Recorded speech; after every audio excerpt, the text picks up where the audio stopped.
So, when you're mapping the competitive landscape, I want to know, who do you see as the real competition? Is it the card networks? Is it the OTAs? Is it the city passes? You go to a new city and there are, of course, that city pass. Airlines trying to build this capability in house. I don't know if they are. You would know. Yeah. And 5 years from now, if Pastination has established itself as the default in destination layer for airlines, where does that defensible moat actually sit? Is it your merchant relationships? Is it your proprietary data? Or is it just the know-how of it all, which will be hard to replicate, hopefully? Yeah, I think you said it. The real competition here isn't any single category. It's the airline's temptation to try to build this themselves. You hit the nail on the head with that. The way I look at it is that card networks have distribution, but no curation, right? A lot of us have seen the different card linked offers. You can open up your Visa or MasterCard or Amex, and there's thousands of offers, but they're not curated. The engagement on these offers is exceptionally low, and the awareness of these offers is also exceptionally low, right? And so I think that becomes very problematic to drive real results. What I like to say is that it's actually not even fair to the merchants, because merchants are willing to have merchant funded offers on the promise of foot traffic.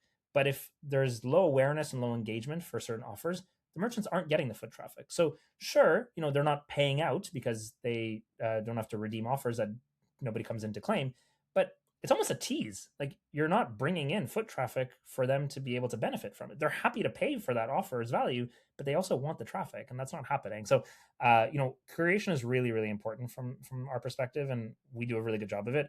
From the days of Global Nomad Pass, that was really what separated us, is that we were hiring local field representatives in each city, and that's still our model today. Is that locals know their city best. They know the hidden gems. They build those direct relationships with business owners. They speak local language, right? They're going to come, they're going to have chai with the business owner, they're going to sit down, they're going to explain how this all works. And we have a personal connection to each of the merchants that we work with. And that curation is what shows up not only for the airlines to feel like, an airline can pick up the phone and call a Hilton and create a corporate partnership without us, right? In fact, we probably can't even do that. The airlines have the distribution, the scale, they can do this. But to go and find highly localized offers with local independent businesses, and that is not an airline's bread and butter, right? That is something that we are uniquely positioned to deliver for them. So it's very complementary. And you mentioned city passes. I think city passes, they're consumer products, but they're not really B2B infrastructure. And so I don't really look at that as a competitor per se. I think that they serve a very different function. A lot of the city passes are also mostly marketed towards tourists, whereas what it is that we do, it's valid for both tourists and residents. If you're a resident who is a loyalty member of a particular airline, what better way to strengthen your engagement with an airline than having access to this in the city that you actually live in, where you can benefit from these deals and discounts, even on days that you're not even flying, right? You're living in your own city, but this is an airline that values your business, values you as an individual, and wants you to have them as the airline of choice when you do choose to fly, right? A city pass doesn't deliver that. Usually, a city pass is never going to be marketed to somebody who lives in a particular city to use that. So I think it's a little bit different there.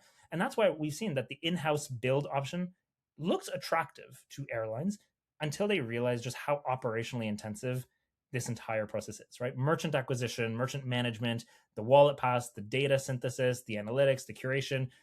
It is hard. And at the end of the day, an airline has a lot of things on its to-do list, most of which it is better positioned than its vendors to deliver.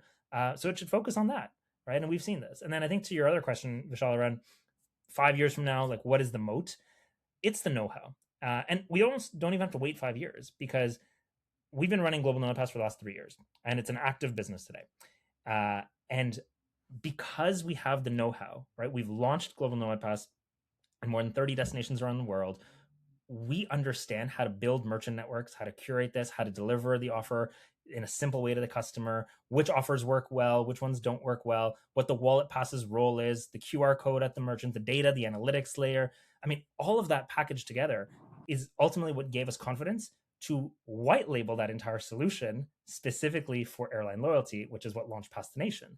And in our conversations with airlines around Pastination, what's interesting is many of them bring up the fact they're like, this isn't just a good idea. You guys have actually been doing this. You're just now white labeling it and offering it up to airlines. But this is clearly a core competency that you've built and honed and iterated on for years that is a huge head start against anyone else who would come in to enter this market.